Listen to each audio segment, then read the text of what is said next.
How you been? Yeah, I'm good. I'm good. I've been a little sick over the weekend, Oh but no.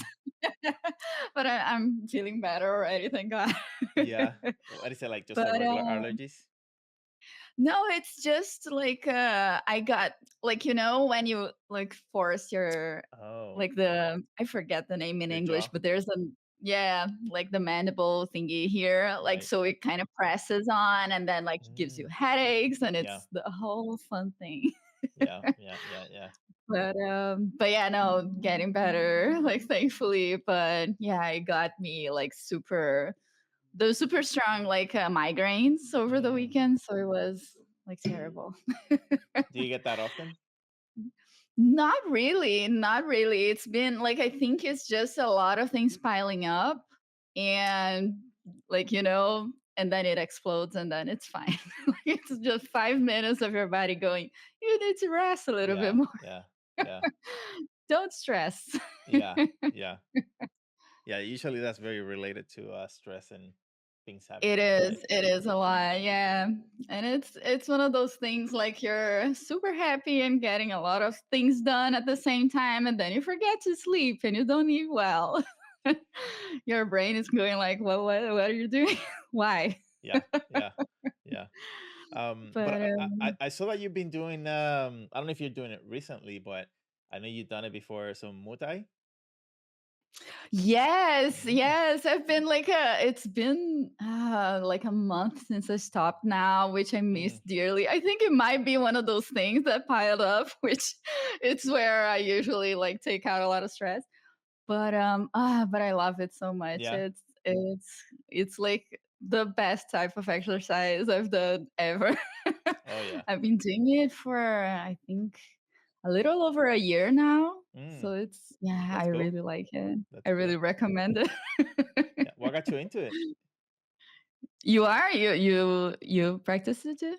Well, I've done Muay Thai. I've done a lot of boxing and kickboxing. Nice, yeah. I've been doing a lot of Brazilian Jiu Jitsu Oh, lately. yeah, yeah. Which actually last Saturday, a couple of days ago, I actually competed on my first Oh, competition. really? Yeah. Oh, that's Um, amazing. and Ah. I've been loving it a lot. Oh, that's so good. I'm super afraid of competing because, Mm, like, I'm not built for that. I just like to, like, that's why you do it. That's why kick you do it. stuff. Yeah. Like, yeah, how to say, like, I forget the name in English too. It's not teacher. It's kind of like the person, like the trainer. Hmm. Yeah, he's like, yeah, like take your time. Like, eventually, you're gonna like want to join in fights because it's kind of like the biggest like testing proof of like everything you've done and everything. But I'm like super chicken. So, like yeah, like as long as we're playing and like Mm. it's like super light and I'm all for it. But like if someone's coming to kick me in the face to knock me down, I don't think I wouldn't do well in that situation.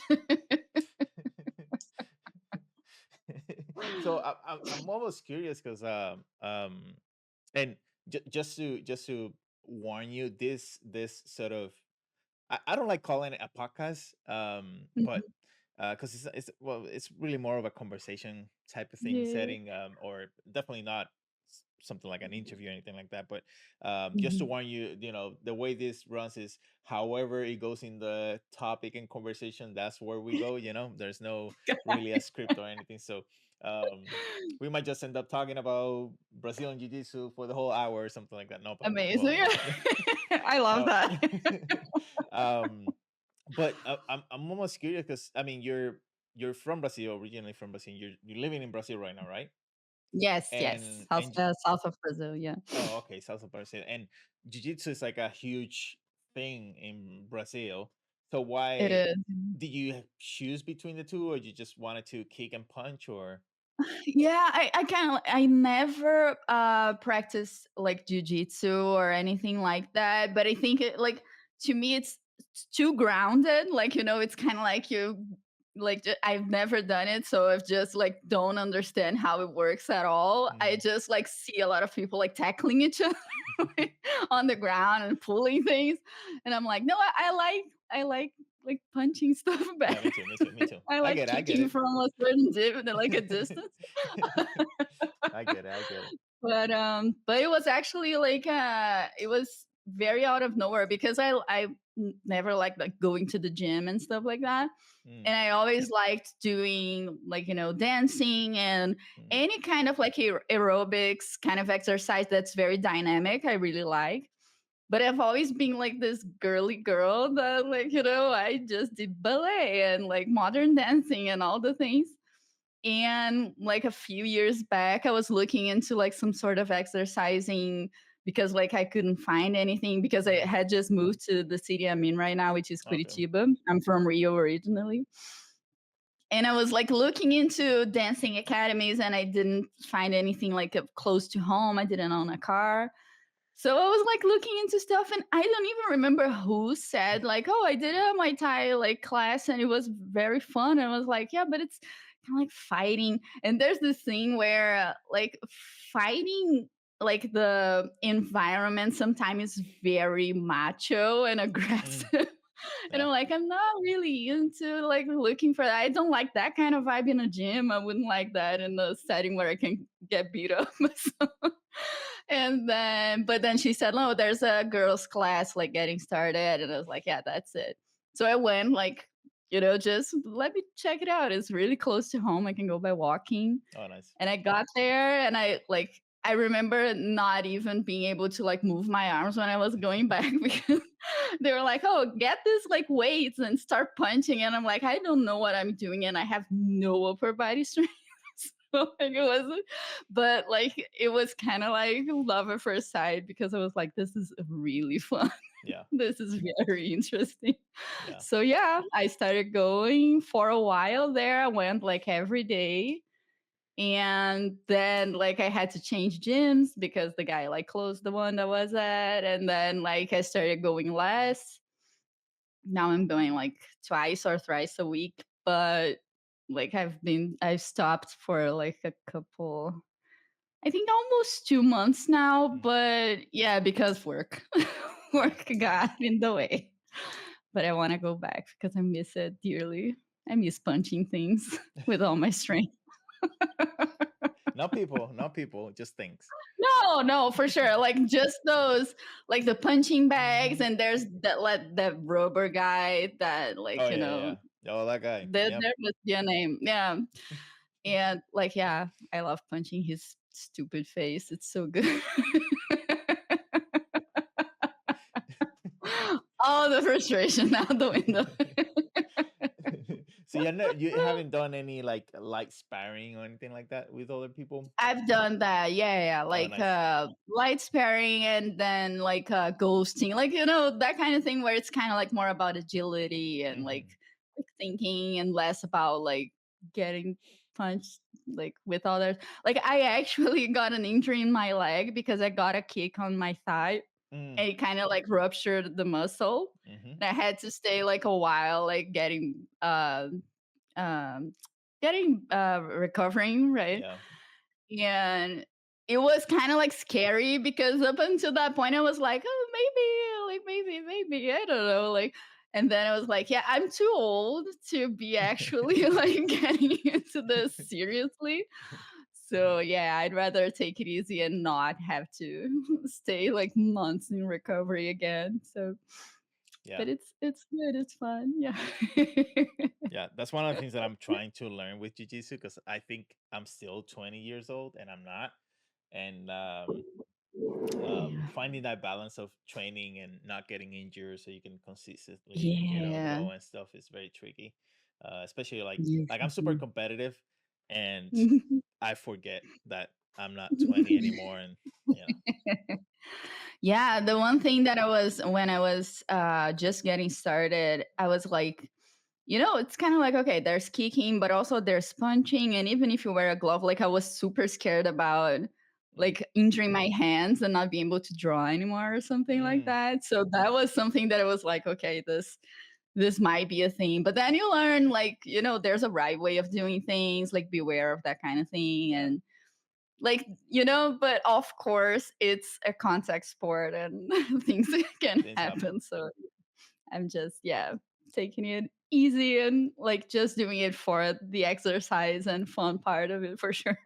Yeah, yeah. But Did, did you see any not necessarily like improvement, but more like a change in your like daily when you were doing that sort of activity? yeah, for sure. Like you start like first thing because like I've always had trouble sleeping. Like Mm. insomnia is a family trait for sure.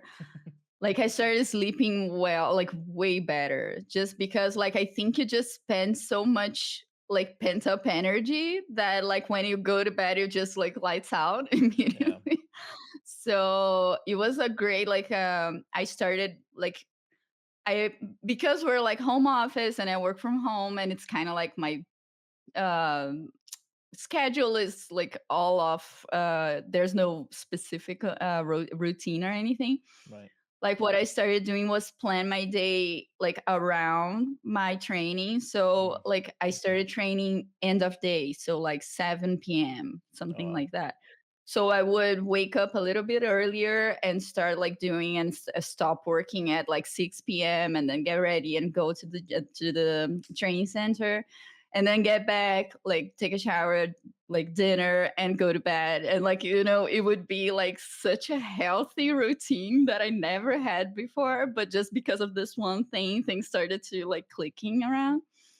And of course, like, dealing with anxiety and all those things like that was it's kind of like, a way better way to deal with those kinds of things than medication is, even though like I take medication for anxiety and all those things. Mm. But like it's kind of like that other side, the other side of the treatment per se, Yeah. where like you take the medicine so you can like organize your life, but then like there's everything else that a couple of pills wouldn't solve for you. So like this was kind of like a balance that I found that like really helped out a lot of my like daily routine and health and mental health and physical health and all those things. So it was something that just clicked. It was really, really interesting. Yeah. Yeah. I think it's one of the best, if not the best medicine Ah, yeah. there is that you can get technically for free. Working out Mhm, and all that. I normally do it like I go to jiu-jitsu like super early. Like I wake up around mhm. 5:15 a.m. and I go to the 6 a.m. class. Wow. And like that's usually the hardest thing that I get to do in the day. And so if I get it out at the beginning of the day, anything that I can do or anything that I'm going to do during the day is easy because I already went through hell in the class, you know. Interesting, And so yeah. in my mind, I'm sort of like, um, training it. And also I think also like to me personally, like it also helps me like in the creative because when you're like either sparring or like rolling in jiu-jitsu, like there's no you have to be like super creative to come up with solutions in order to That is win the round true, type yeah. thing at the Yeah, you cannot really plan for it or you cannot really come up yeah. with a strategy because anything can happen. And so my creative part gets stimulated a lot because of that reason. And you know That is very interesting. I never thought about it that way, yeah, but yeah. yeah, um, It is very, very interesting. Like when I do like very little sparring overall, but when I do, it's kind of exactly what you said. Like you think you know what you're gonna do, like the kind of sequence you're gonna go with, but then like my mind goes blank because like there's just someone coming at you. And you're like, oh my God, I forgot all the things that I'm supposed to do now. So it's kind of like reflexes and thinking like on yeah, the spot. And like, yeah, yeah, that's very interesting. Yeah, yeah. I've never done like that kind of training before work Mm, just because I get so tired that I just want to sleep. But that's probably like because I've been doing it at the end of day. So like these kinds of things are associated in my mind. But I think I'll give it a shot one day just to see yeah, yeah. But I mean, because I how mean, that works. like during the day, I'm pretty sure that you, especially since you're growing, and I would love to talk more about that in a little bit. But you're you might be working on a painting or something, but you're thinking about stuff that you got to do and meetings and all the planning and all this. So there's like so many things going on during the day, but like when I'm training, there's really no space to space out because you have to Yeah. be like in the Yeah. moment 100%, because if not, either you get hurt or you're not, 100%. Yeah. absorbing the techniques or anything like that. Um, so it kind of gives Yeah, your that is mind a absolutely break. true. Yeah. Yeah. That's why I also like I've tried like running and stuff like that, like other types of exercises. And like it does leave a lot of room for you to Mm-hmm. keep like thinking about Mm-hmm. like Mm-hmm. problems and work and stuff, even when you're working out, even though like you're of course exerting yourself and everything. But yeah, I found that exercises where I have to really pay attention to what I'm doing are the best ones. It makes Yeah. a lot of difference. Yeah. Yeah. Um, so you said that that there's a lot of things happening. I know you because I know you for a few years now. I've been following your, Mhm. your journey as an artist, and Yeah. which has been a treat because I've been seeing that growth and that evolution. And now with Mhm. the Madboogie Studios and all that stuff, you guys are doing awesome work. So you guys are doing work for Lorcana, and Yeah. you've been doing a lot of illustration stuff. So like, how did that come about? Yeah, it was like, we did the class, like Chris Oldley's class together, right? Which one? The Chris Oldley's, the painting drama, I think. Was it that one? Mm, I don't think I I think took that class. I don't yeah, I remember. think I met your like I met your artwork way back in one of the classes I was taking. Either like I was taking a class with you or someone like followed Mm, this. yeah, It yeah. was something like that, yeah. And like because I remember like seeing your work way back then and going Mm. like, yeah, this is this is amazing. Uh-huh.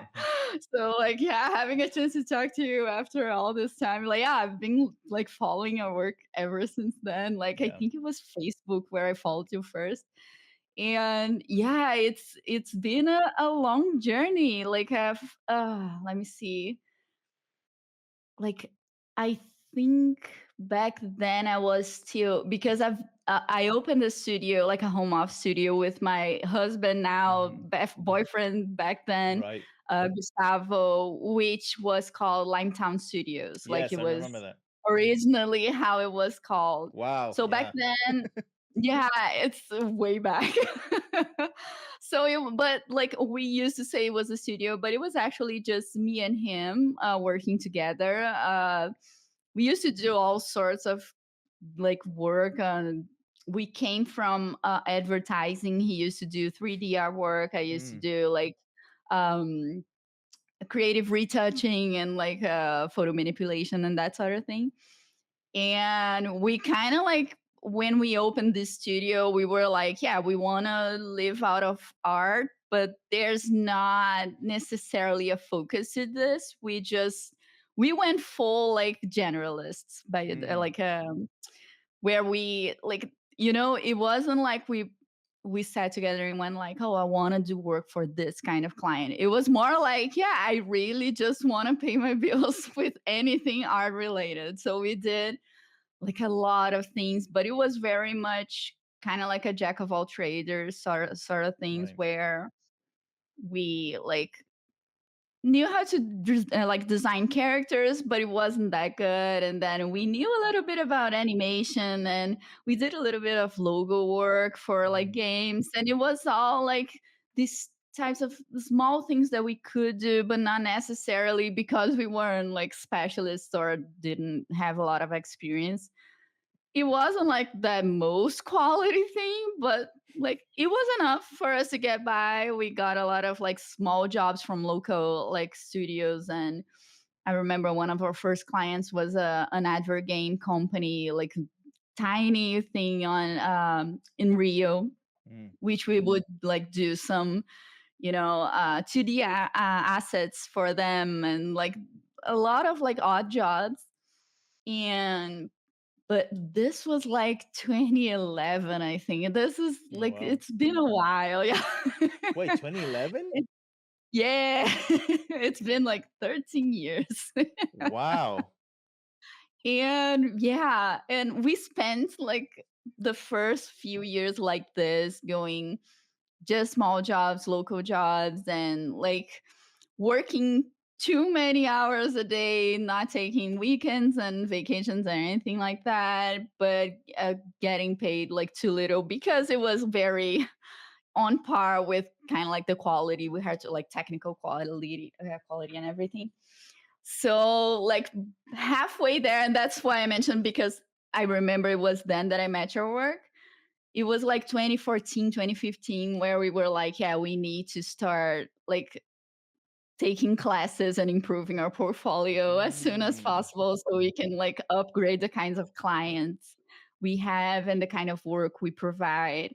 And we wanted to start working for international clients. So mm, like we spent kind of like a year and a half there, like just like studying a lot and investing a lot of time in social media and everything. And then like by then we were able to take on a lot of like international clients, character design work. We had a more solidified style, which was something that was super helpful for us to start right. like making a name, like a kind of like a brand online, Mm-hmm. which like people would recognize the kind of work we did. Yeah. And like between then and now it was just a matter of like like a huge like run.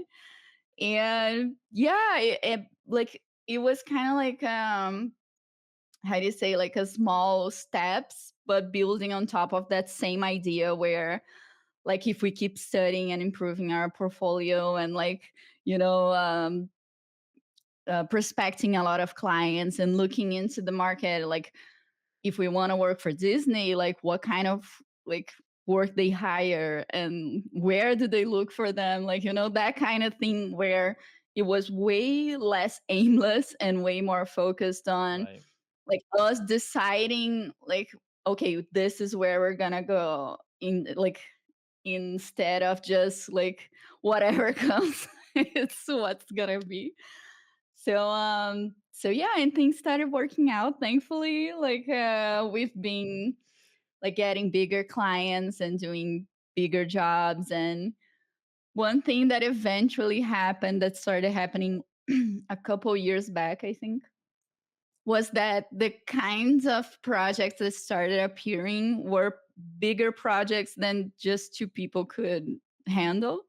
So like I don't know, like projects that would, okay, we need 10, 20 illustrations in like a couple months, that kind of thing, Right. or this amount of characters. Like, do you guys do animation? Do you guys do this and that? And then like we decided to, like, we sat down and we're like, okay, there's two ways we can go from here, which is one, we can just like keep taking the jobs that are like match our profile and the way we work and our style and our limitations in terms of skills and everything. Or we can try to build something that's bigger than just the two of us. So like that's when we decided, yeah, I think, and by then we were already Madboogie. We did the Mm, rebranding of the studio. And we decided that, yeah, like I think we would like Madboogie to be not just Gus and Amanda, and like more like a hub of people working together right. on awesome projects, and yeah, and make cool things. So that's where we're at now. I think we have right now at this moment, because it fluctuates a bit, but we have, well, like we're currently working with 12 artists, I think. Oh wow. That's awesome. So yeah, with like there are like three projects, a little like small freelance work that comes in, but like two of them are like long, like full year round projects. So it's, yeah, it's That's been awesome. interesting. Well, I'm Yeah. so happy for you guys. That's awesome. Yeah, thank you. That's awesome. It's been a run, yeah. Yeah, I've been trying to remember when was our like our first meet. It was probably Facebook, but now that you mentioned that timeline, Mm.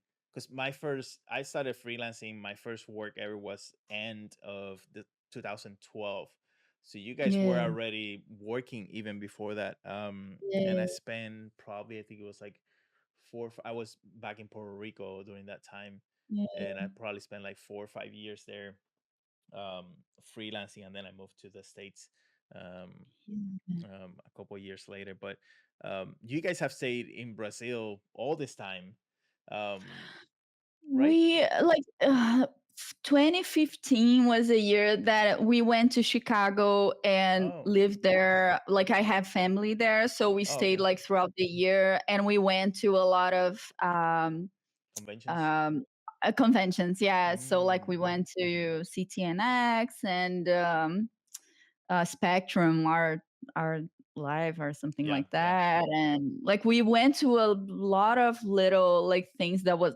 like actually was amazing, like to meet a lot of people. Maybe we met then. Like, were you in the US in 2015? Mm-mm.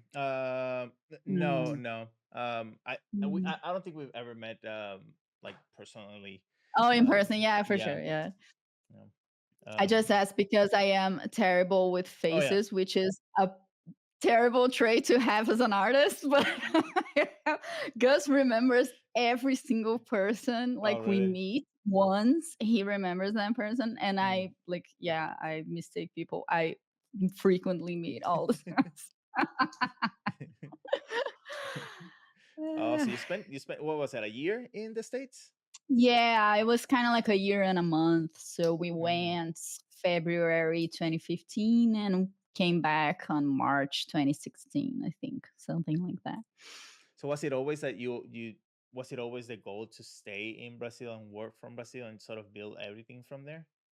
You know, like by that time we went to Chicago, like we really wanted to like try to stay in the US just Mm. because we saw the amount of like conventions and events Right. and like all things happen in the US like compared to Brazil, which has of course a like a very like there are tons of artists here and we do Mm. have like animation companies and game companies, but it's kind of like we're years back compared to US and like Europe in terms of like how mature the market is. So like of course there are more opportunities there and everything. Right. So we like talked and back then we like discussed like maybe we try to see what we can do to be here. And we even met with like immigration lawyer to see the options and basically there were none. Really? The US don't give like self-employed people visas Oh, basically. self-employed. So Gotcha. yeah, because we had a company open in Brazil, we wanted to keep like working as we did but live there just to be closer to like the action and meet people and everything. It's not like we were looking for a job in a company or something like Mm. that and they were like yeah, they don't do that. They don't do that here, like Mm. unless you guys want to like divorce and get married to someone here, or like find a job and but then like work visas are tough too, so it Yeah. was a whole thing where we're like yeah, like I'm both Brazilian and Portuguese, so I do have Mm. Portuguese like citizenship and passport. So if you really wanted to leave Brazil, that would be like it would make sense to go to Europe more than it is to the US. It was just like a matter of like we really loved Chicago. And we Gotcha. really like, oh, I would live here. Like, let us see if there's a chance for us to. And nope, Mm. not the situation we were in. At least it wasn't a thing that could happen. But Mm. um, but yeah, it's all good. Like we stayed there a year and we made all these connections. We took a lot of classes. It was absolutely great. And then we came back and we kind of left Rio, which is like Rio itself was a place that we did want to leave because it was getting already too dangerous to live in, a Mm. lot of like criminality, and it's too expensive, so cost of living there is insane compared to how much you can enjoy like the Mm. city with like all the do not walk alone after 6 p.m. and that kind of thing. So we were like, yeah. So we came here to visit Curitiba, which is the city I live in now, and we discussed and like talked to some people who lived here. And yeah, by 2017 we were living here and we never left. So Wow. yeah, we settle here and it's all good. Like it's a big city, but not as big as like Rio, São Paulo, and it's kind of like safer. It's of course not tiny city with no problems. It does have problems, but it's compared to Rio is it's great. Unfortunately, Rio is not very livable right Yeah, yeah, now. yeah. Yeah. So you guys live in the city. Have you what is the country like over there? You mean like Brazil in general, like living here? Like in you know how you have like the city parts like Oh, you Sao mean Paulo, country, like country like outside the city, countryside? right? Yeah. No, it's I don't know how different would it be. Like I never lived in the country. I just Mm, go to take vacation sometimes. It's kind of similar. You have like you can live there, but it's less infrastructure in general. Like in Rio, like because Rio is the city, but also like the state, like right. it both are called Rio. So when I'm talking like the state of Rio, like we checked in some smaller cities Mm, like that are not the capital to live in. And at least like it's been 7 years now. Things might be different now, but like the smaller cities like around there like had for example problems with fast internet, which is like mm, it's the minimum we yeah, need to be able to like we can work from anywhere as long as there's internet. So that sort of thing, that's why we never like fully considered going like so far apart from like big cities and everything. But yeah, like I know a lot of people like actually we were talking about this the other day because Gus's cousins just like moved from Belo Horizonte, which is the capital, to like mm. a big city, to the country in Minas, and it's like they're loving it. They have chickens and like Oh yeah, yeah, nice. and That's they're good. like, yeah, this is the life. This is what I want. So yeah, it's one of those things that when I'm playing like Stardew Valley, I'm going like, yeah, I should do that someday. But no, yeah, I don't think like right now it's a possibility. But Yeah, maybe in the future when I retire, yeah. that would be amazing. um there is so you have never, or do you still come to the States or travel outside of Brazil to like network or do anything like that? Like last today, I wanted to do more actually. Mm, Like the last time I went to the US was it was last year. We went to like get together with some work friends oh yeah. on Los Angeles.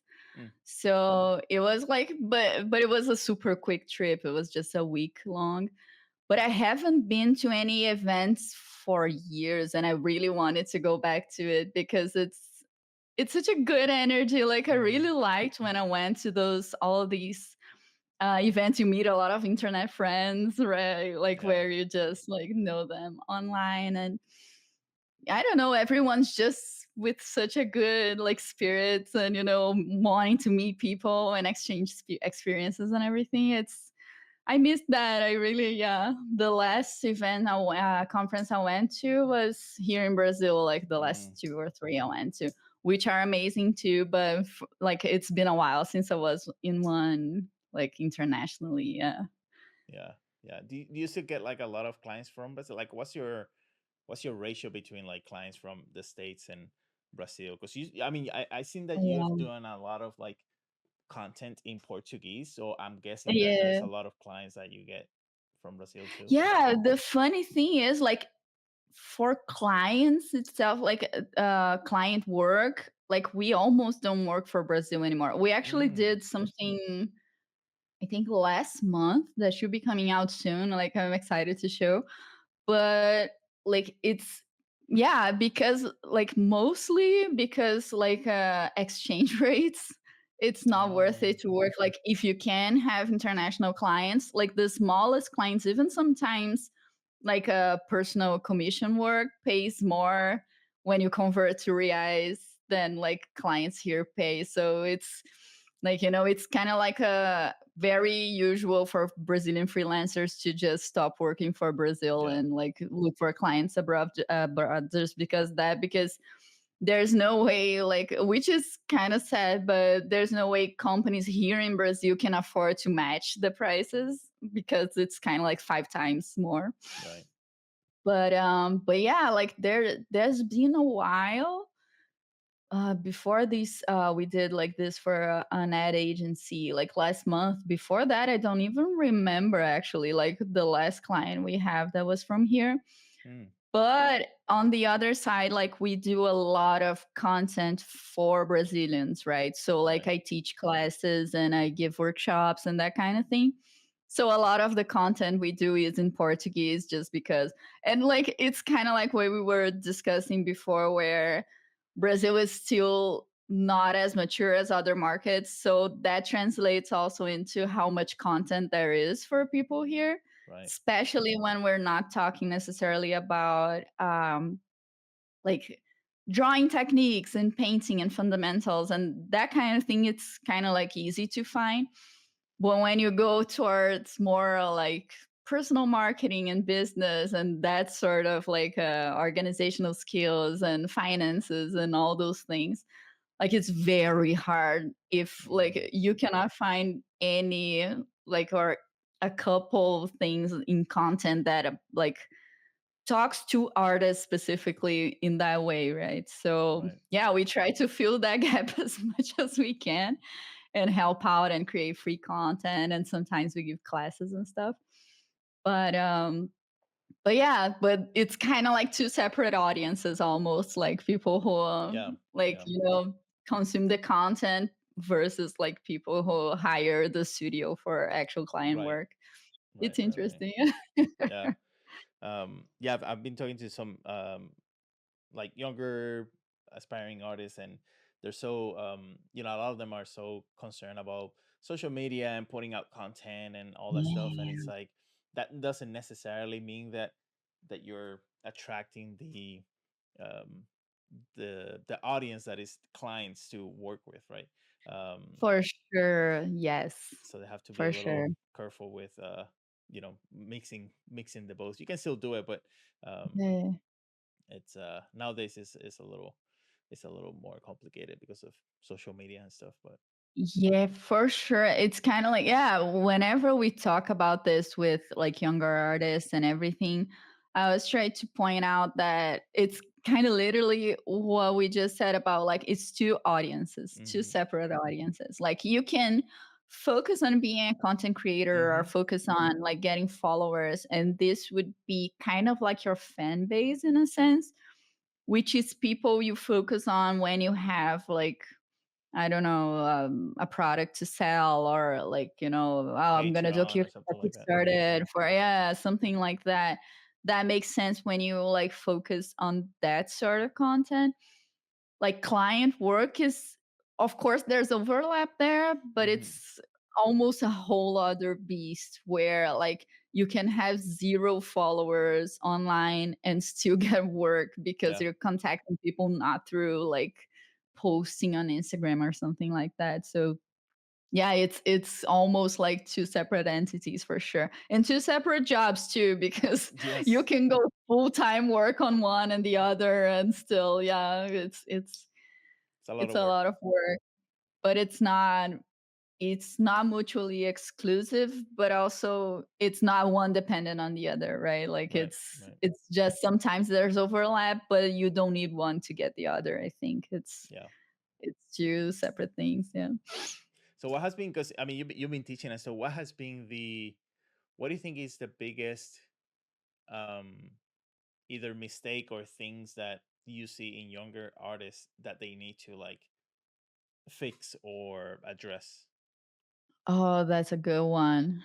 Like for younger artists, I think we can consider two kinds of younger artists. Like I'll consider someone who's still building their portfolio Hmm. to start like prospecting, Right. which is kind of like build and it's something that we started doing way later in our careers but made a whole difference, which is like build your portfolio towards what you'd like to do, Mm, which means like, if you have a little bit of everything in your portfolio, even the client won't know what to hire you for. Like you just jump in a portfolio and see, okay, this person is very versatile, which is like a huge plus in a lot of markets. hmm. But at the same time, we fell on the trap of being like, yeah, we're versatile, but we're not really good at Mm, anything. Like it's just kind of like you hired this group of people, like which was Gus and I, to like put out some fires here and there. But fill in the whenever gaps. like a big job came up, yeah, like people wouldn't think of us to do. Oh, they are really good at this. Let's Mm, hire those guys. So it's good to like think about your portfolio as your kind of like your brand, really, not meaning you have to have a logo or anything, but like when people open up your portfolio, make sure it's clear what you're looking for, like what you're looking for in terms of jobs to work on, so the client can see immediately. Which means also, and this is always a balance, like when hmm. you choose to specialize in something, it does mean saying no to everything else. Like, if you just have realistic stuff on your portfolio, it means you're not looking, and people who are looking to hire artists who does stylized work won't hire you probably, Right. even though you might be good at it too. But then like it helps to figure out, and then it's kind of like an internal like journey Hmm. quest thing, where it's better for you to, and you don't have to answer that immediately. You can take time and you can change your mind too. But like the more you figure out, oh, okay, I really like this, I really want to do this, I really want to work with this, like the more it transpires to your portfolio and the more that type of client will reach you. So, and you're picking one thing to be really good at, and you can focus your studies on towards one direction, which is better than scattering like, Yeah. your time and your mental space throughout like tons of things that are there for you to study.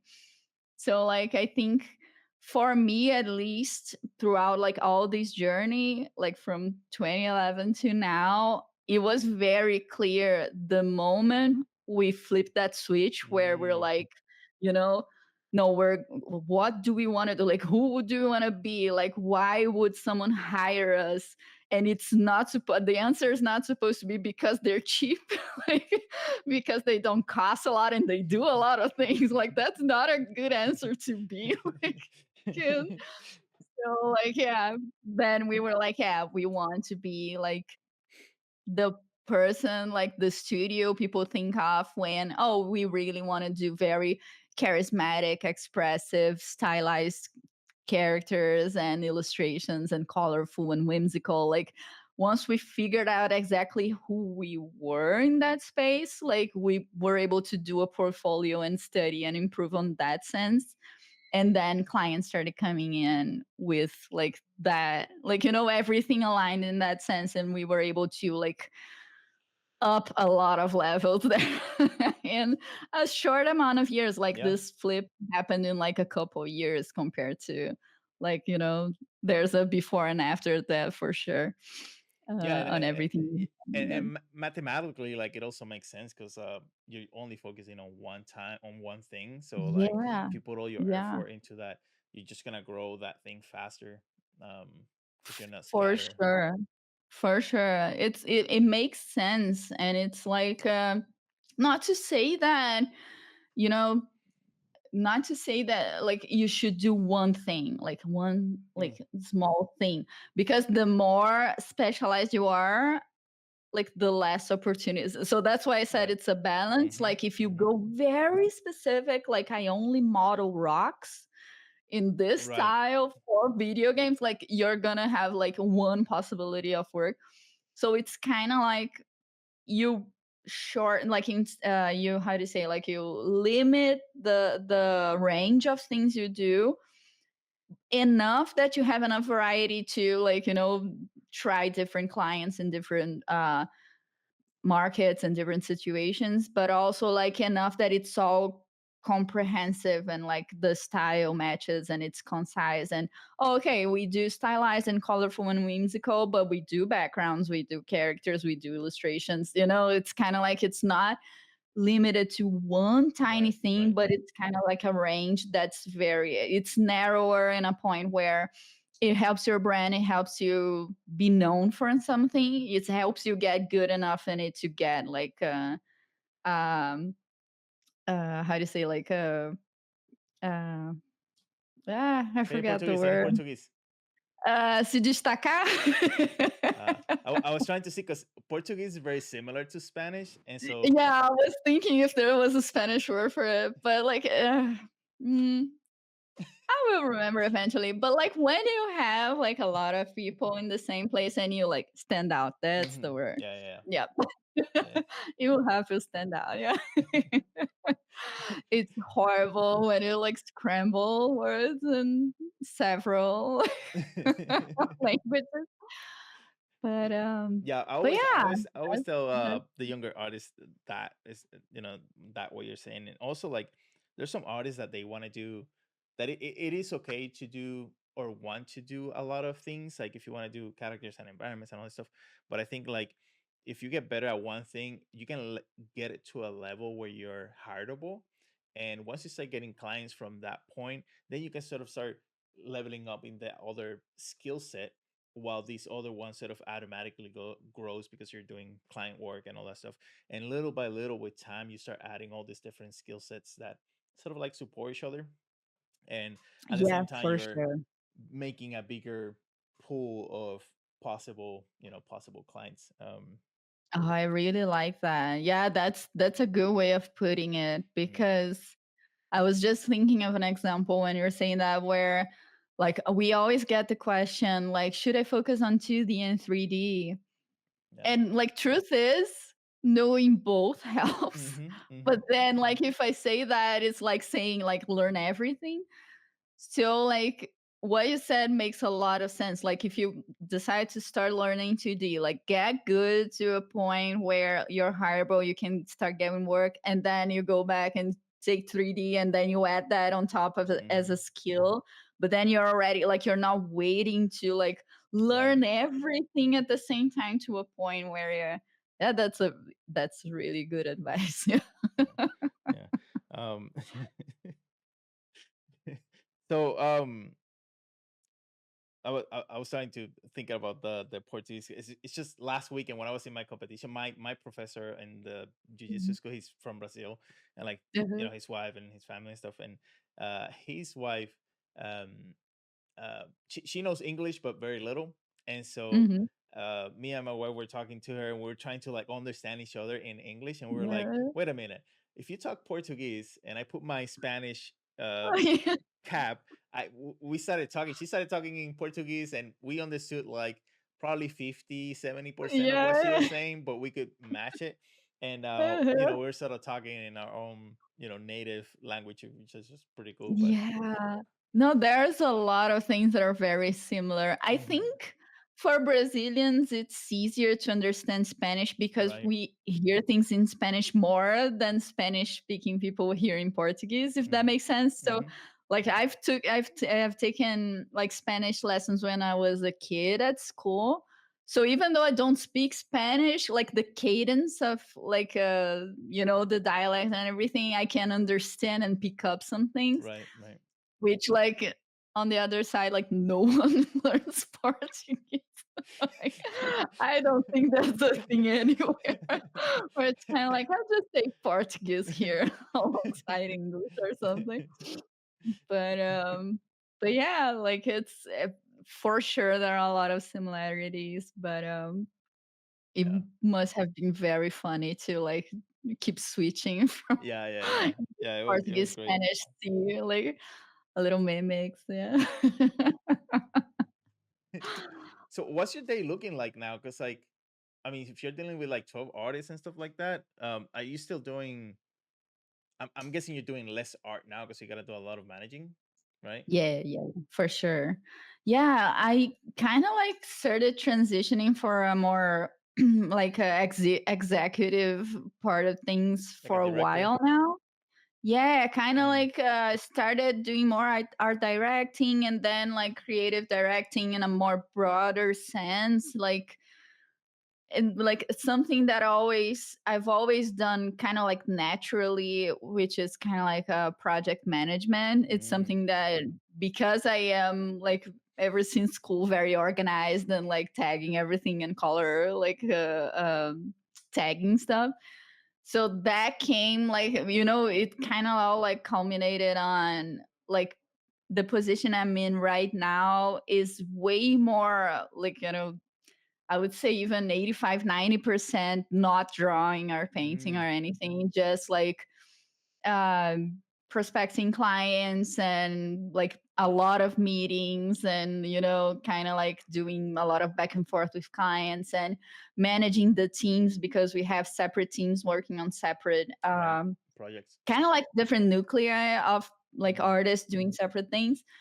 So, kind of like organizing, I actually just brought in, I think 2 weeks ago, a new project manager to help me with the Lorcana things because we've been working on not only the Lorcana cards, but the trailers as well for each like expansion that's coming out.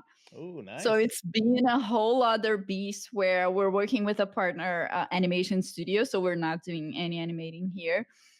But like it's like lots of illustrations and like lots of shots and characters, but they are all fully painted. It's not Yeah. like flat colors like traditional animation or anything. So it's a lot of artists. So like for this specific job, like only this one is already like full-time project managing, Yeah. like Yeah. organizing files and deliverables, getting feedback to different people. So it's been a way more like on the operation side of thing and less on actually producing, which at the same time I miss it, but it kind of became what I do when I'm not working. Like I do Mm. drawings for myself. So it's actually what's helped me to like separate life and work, Yeah. that kind Yeah. of thing, Yeah. which is very hard for artists in general. So it's like I'm very like happy with because I still get to be creative and work with a lot of people that I like, love to work with clients that are awesome and projects that I'm really happy about. But like I think I even enjoy it more making sure that things like, Get the job. come out Mm-hmm. together on the other side, like with the whole like package of high quality artwork being delivered on time within the specifications of Mm-hmm. briefings and like all that thing that like everything that involves delivering a very complex huge piece of thing and art and stuff that's not only the drawing itself. Like I really enjoyed like being able to make that happen and also create opportunities for like other, Other and we artists. only Yeah. like the studio is all Brazilians and Oh, a that's lot cool. of people who work for us don't speak English, for example. So Mm. it's kind of like being able to hire people to work on these projects where they wouldn't have the same opportunity in another situation. So it's been a lot of fun. Like That's awesome. it's been interesting. Yeah. That's pretty awesome.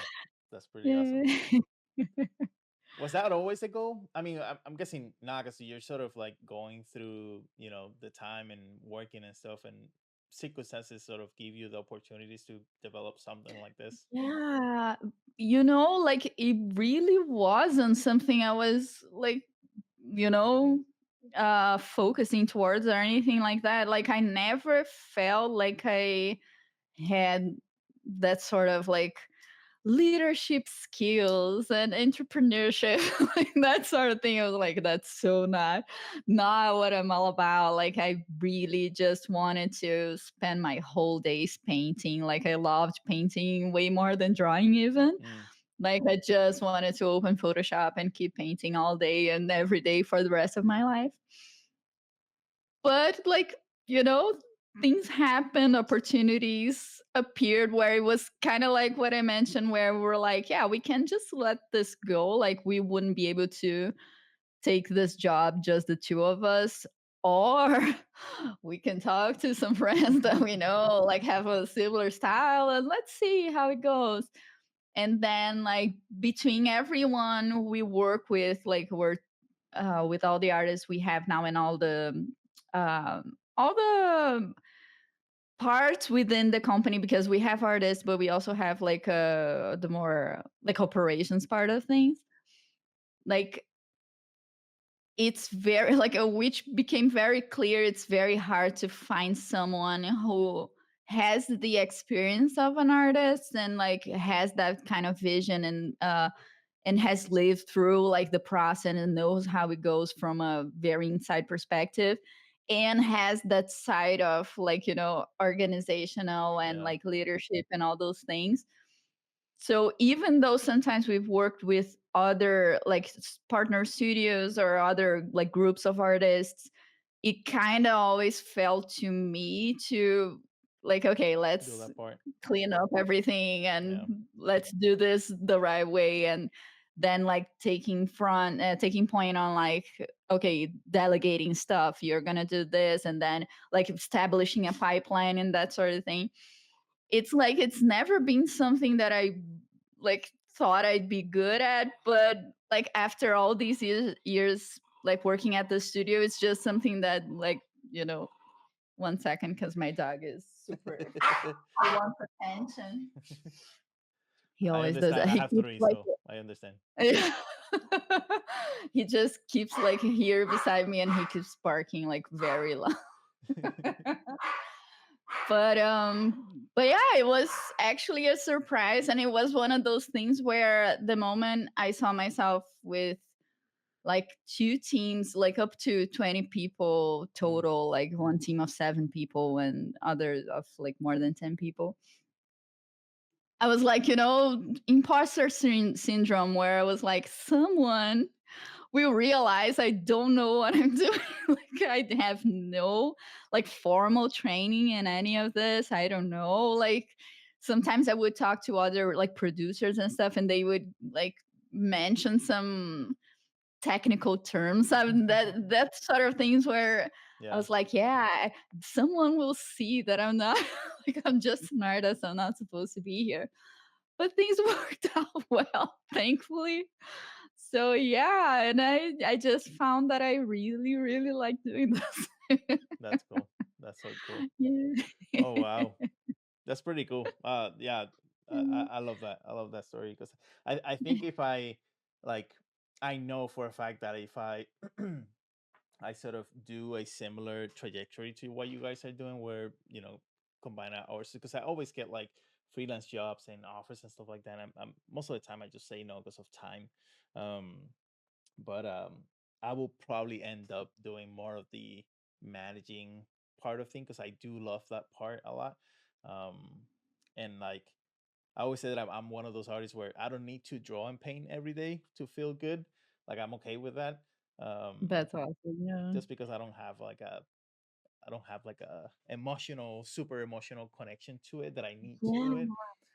Um, but That's very interesting. yeah. Yeah, I feel the same way. I thought I didn't. I thought that I Mm, would be like this person where like if I don't draw, if I don't do the, because we like artists, I feel like confound a lot of like their work with their identity, yeah. which makes sense a lot of the times. Like it's supposed to like be an expression of yourself, but at the same time, like, yeah, you being I felt like that during the pandemic, especially where Mm, it was kind of like I have all this new free time because we're not leaving the house and we can do anything else.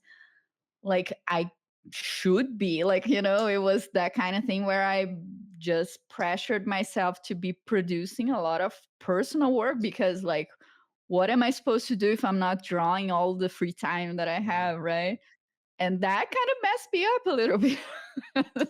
And yeah, that's one of the things where like, and right after that 2021 I think was when I mentioned that some projects appeared where like there was a need to like establish hierarchy and leadership and that sort of thing. And yeah, I came to the same conclusion. I'm like, yeah, I'm not, it was a hard one, but it's kind of like I'm not less of an artist if I'm not, like right. my work doesn't depend on Mm-hmm. like drawing, putting pen and paper every single day. It was actually very freeing because Yeah. I thought it would be grieving, like, oh my god, I'm not an artist anymore. And like, no, it was actually opening a lot of doors for me, which is it's a great feeling to it is very good. Yeah. Yeah, and I think it also like elevates you to the person you were supposed to be, because like you, maybe if you Yeah. didn't go through that situation, you wouldn't know that about yourself. And like I think that's also Yeah. part of like the beauty of it, to sort of like discovering those aspects of, quote unquote, who you are, and like committing to that and being okay with like maybe maybe killing a little bit the person you thought you were to the person you actually are, type thing, moving that Yeah. into the future. um Yeah, for sure.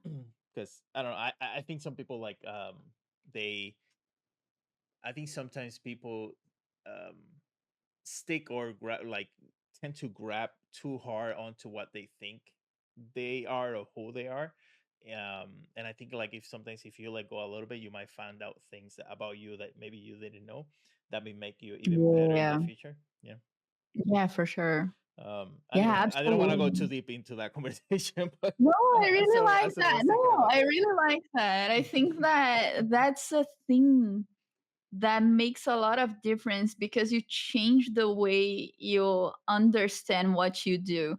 Mm, Because the thing I think I struggle the most while being a full-time artist, just like drawing, painting, and everything, was that my personal value, like my self worth, was 100% connected to how productive I was mm, and the quality of what I was producing, because that's what I was, right? Like you have a very narrow vision of your identity in that sense, where it's kind of like you should be allowed to have a bad day and draw poorly on something, right, right?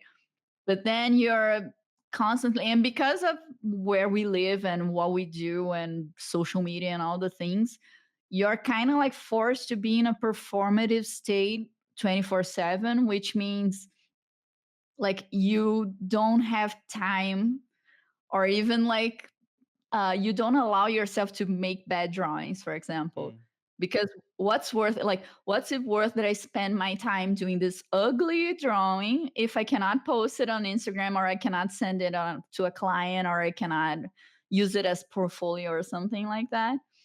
So like the moment you are able to separate things and know yourself as a person aside from your career and your profession, right, like it's like, super freeing. It's you kind of understand that you have value and you're a person aside from like, okay, I cannot draw 24/7, I need to take at least a couple days off a week or even more, like if you're able to. But it's kind of like, I think that's a very healthy way of seeing oneself, and like your perception of like, your identity is like that changed the game for me for sure. Like when I learned to see that, I think that made me not only a better artist but like a better professional in general, because I mm-hmm, stopped like not caring, but like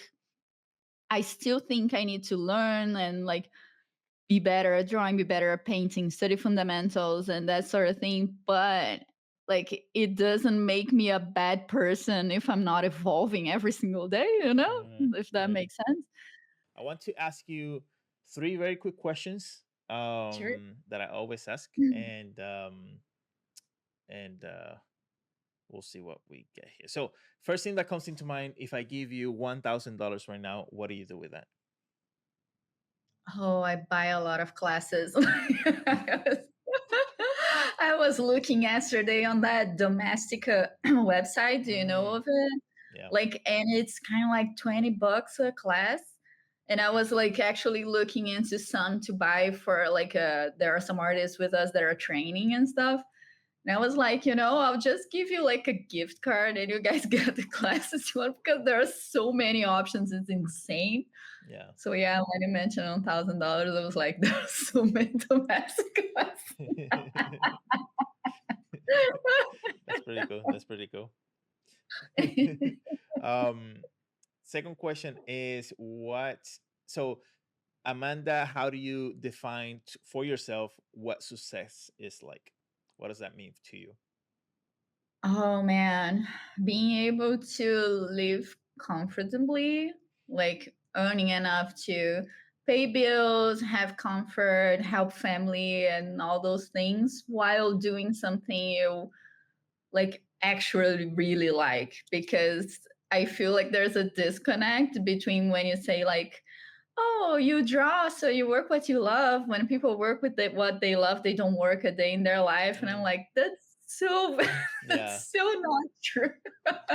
But being able to enjoy what you do for a living, even if it's hard, if it's not, it's like such a blessing. It's not to be like taken for granted for Hmm. sure. Because even if you do what you love, like being an artist, there were times there where I hated what I did, Yeah. even because of like mental health or like difficult clients. That like it's very easy to not like what you do, and waking up to do that every day is very hard. So yeah, being able to earn a living and still like what you do every single day, wake up excited for what's next is like the goal for sure. Cool. Cool. Um, Last question, and this is the question revolving why I call this the price of art. But I Mhm, always like to ask, especially for people, like you and me that have been doing this for over a decade now. mhm. What is it? I know that you have had to make huge sacrifices, and sometimes, sacrifices that maybe even the people around you don't even know that you're doing. Um, but I'm sort of curious, what would that be for you? A big sacrifice I've done for For work or something like that. Yeah, to get to where you're at right now, that you just you had to go through that. And Yeah, like I think even though and that might sound hypocritical because I did it and it worked, but I don't recommend it, mm, which is kind of like that phase I told you when I just got started with the home office studio where I worked too many hours for too little of a pay and like had like at least 4 years with like of no weekends and 12 to 16 hours a day and like all those things. Like it was a sacrifice because it destroyed my health, like physical health, mental health, of course, but like physical health as well. Like things that I'm still paying for, like in mm-hmm, terms of like that left marks that are like, cannot go back from that. So like it kind of worked because in a sense where it taught me a lot of what not to do in a sense, like how not to negotiate with clients that are obviously out to like, bad faith negotiations and stuff. Like recognizing red flags and stuff and like, offering way more than people are willing to give back and that sort of thing. Like we went through, and me especially, even because I was in contact with a lot of these people, like I was the front person on meetings and negotiations and everything. Like I felt a lot of like firsthand of being that person where you're like the worthless, most worthless part of this, like, thing that's happening. Like you're being hired to work on this ad agency, this advertising campaign. Like, yeah, we're actually spending like hundreds of thousands of reais on media and like, making this campaign like whole nationwide and all the things. but we don't have a lot of money to pay specifically you, that sort of thing. So I went through a lot, like these first 4 years were a lot of sequential bad experiences that like at the end of it, it was what gave me Mm-hmm. like enough like perspective to know what to look for when I decided to get that shift like in my career. Right. That's what I mean. Like, I wouldn't recommend anyone having to spend 4 years doing that until they find something better, you know? Like, so, like, yeah, it was something that for the moment I was in, like, I didn't have, like, I made a choice where I was like, yeah, we wanted to move in together, Gus and I, and we wanted to pay bills and everything. So we couldn't afford to like let's just wait until we have an amazing portfolio to like jump in. We just had to get started no matter what.